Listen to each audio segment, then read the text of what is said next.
கடலைப்பருப்பை ஊற வச்சுக்கோங்க. கடலைப்பருப்பை 1 மணி நேரம் 1.5 மணி நேரம் ஊற வச்சுட்டு அரைச்சிட்டு வெங்காயம், பச்சை மிளகாய், இஞ்சி, கருவேப்பிலை,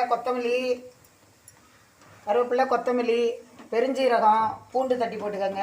உப்பு கரெக்டான அளவில் போட்டு பிசைஞ்சு உருட்டி போடுங்க. உருட்டி போட்டாக்கா ரசம் சாதம், சாம்பார் சாதம், மோர் சாதம் எல்லாத்துக்குமே நல்லாயிருக்கும். தொட்டுக்கிறதுக்கு சும்மாவும் சாப்பிட்லாம், காஃபிக்கும் சாப்பிட்லாம், இந்த குழம்பாகவும் வைக்கலாம், பகோடாவாகவும் போடலாம். எல்லாத்துக்கும் சைட் டிஷ்ஷாகவும் சாப்பிட்லாம். இல்லை சும்மாவே சாப்பிட்டு காஃபி சாப்பிட்றது, டீ சாப்பிட்றப்பையும் யூஸ் பண்ணிக்கலாம்.